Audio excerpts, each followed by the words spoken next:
नमस्कार मित्रांनो. तर मित्रांनो, आज मी तुमच्यासाठी सुकन्या समृद्धी योजना या योजनेबद्दलचं महत्त्वाचं अपडेट, महत्त्वाची माहिती आज मी तुम्हाला या व्हिडिओमध्ये घेऊन आलोय. तर मित्रांनो, तुम्हा सर्वांना सुकन्या समृद्धी योजना ही महत्त्वाची पोस्ट ऑफिसची योजना तर माहितीच असेल. ज्या योजनेअंतर्गत जर तुम्हाला मुलगी झाली असेल तर तुम्ही या योजनेअंतर्गत पैसे गुंतवून खूप मोठ्या प्रमाणात, खूप जास्त प्रमाणात व्याजदर येते आणि गुंतवणूक इथे या योजनेअंतर्गत करू शकता. ही एक पोस्ट ऑफिसची खूप चांगली अशी खास मुलींसाठी सुरू करण्यात आलेली महत्त्वाची योजना आहे. ज्या योजनेअंतर्गत बेटी बचाव बेटी पढाओ ही महत्त्वाचा संदेश या योजनेअंतर्गत दिलेला आहे. तर यामध्ये मित्रांनो, पोस्ट ऑफिस योजनेअंतर्गत अशा भरपूर अशा योजना आहेत, ज्या योजनेअंतर्गत 2024 मध्ये त्यांचा व्याजदर वाढवण्यात आलेला आहे. तर हा व्याजदर किती वाढवण्यात आलेला आहे, कशा प्रकारे वाढवण्यात आलेला आहे, तसेच पोस्ट ऑफिस कोणकोणत्या योजनेचा व्याजदर वाढवण्यात आलेला आहे त्याची A to Z माहिती आजच्या व्हिडिओमध्ये आपण पाहणार आहोत. तर त्यासाठी व्हिडिओ नक्की शेवटपर्यंत पहा. आणि मित्रांनो, तुम्ही जर आपल्या चॅनलवर पहिल्यांदा असाल, चॅनलला नक्की सबस्क्राईब करून ठेवा, जेणेकरून तुम्हाला अशीच महत्त्वपूर्ण माहिती, अपडेट्स मिळत राहील. चला तर व्हिडिओ सुरू करूया.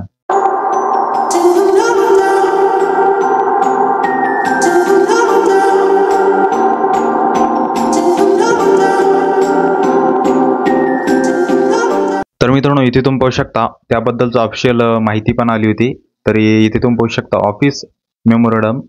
तर सब्जेक्ट पाहू शकता revise of interest rate for small saving scheme. तर आता जे काही पोस्ट ऑफिसच्या संपूर्ण स्कीम आहेत, योजना आहे, त्याबद्दलचा जो काही इंटरेस्ट रेट आहे तो चेंज करण्यात आलेला आहे. तर इथे तुम्ही पाहू शकता यामध्ये जवळपास 8 ते 9 प्रकारच्या विविध योजना इथे दिलेल्या आहेत. तर यामध्ये 1 नंबरची सेव्हिंग डिपॉझिट याच्यावर तर 2023 मध्ये 4% व्याजदर आकारला जात होता. तर आता 2024 मध्ये 1 जानेवारी पासून 4%च व्याजदर आकारला जाणार आहे. म्हणजे यामध्ये कोणत्याही प्रकारचा व्याजदरात बदल झालेला नाही. परंतु जर तुम्ही ते खाली पाहिलं, सगळ्यात खाली सुकन्या समृद्धी योजना, तर या योजनेमध्ये 2023 मध्ये 8% तसेच 7.5% व्याजदर आकारला जात होता.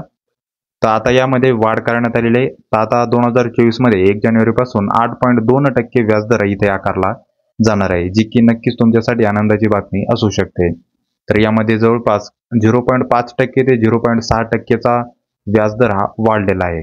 तर नक्कीच तुमच्यासाठी महत्त्वपूर्ण माहिती ठरू शकते. तसेच किसान विकास पत्र ही जी काही महत्त्वाची योजना आहे, यामध्ये पण कोणत्या प्रकारचा बदल झालेला नाही. परंतु जी काही फिक्स्ड डिपॉझिटची योजना होती, म्हणजे 3 वर्षाची जी काही फिक्स्ड डिपॉझिटची योजना आहे, त्या योजनेमध्ये पूर्वी 2023 मध्ये 7% व्याजदर देत होते. आता त्यामध्ये 7.1 अशा प्रकारे व्याजदर दिला जात आहे. अशा प्रकारे विविध योजनेअंतर्गत 0.1, 0.2 चा व्याजदर वाढवण्यात आलेला आहे. तर मित्रांनो, अशा प्रकारे महत्त्वाची माहिती होती, महत्त्वाचं अपडेट होतं. हे संपूर्ण अपडेट पोस्ट ऑफिस मार्फत जारी करण्यात आलेलं आहे. तर ही महत्त्वाचं अपडेट नक्कीच तुमच्यासाठी महत्त्वपूर्ण ठरणार आहे. यामध्ये महत्त्वाची माहिती म्हणजे सुकन्या समृद्धी जी काही योजना असणार आहे, त्या योजनेचा व्याजदर वाढलेला आहे. तर नक्की तुम्ही या योजनेअंतर्गत पैसे गुंतवून मुलीच्या शिक्षणासाठी, मुलीच्या लग्नासाठी मोठी चांगल्या प्रकारची गुंतवणूक तुम्ही ते करू शकता. यामध्ये काय असतं मित्रांनो, तुमच्या मुलीचा जन्म झाल्यानंतर तुम्हाला ठराविक अशी रक्कम प्रत्येक महिन्याला या योजनेअंतर्गत डिपॉझिट करावी लागते.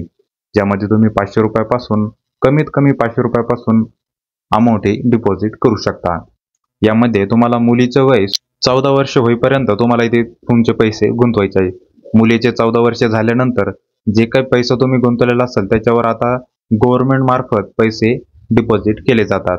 म्हणजेच मुलीचं वय 21 वय कंप्लीट झाल्यानंतर जी काही तुमची मॅच्युरिटीची रक्कम असेल ती तुम्हाला संपूर्ण इथे दिली जाते. तर अशा प्रकारे सुकन्या समृद्धी योजना राबविली जाते.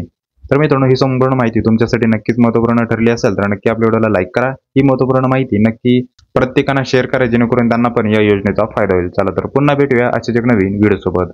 जय हिंद, जय महाराष्ट्र.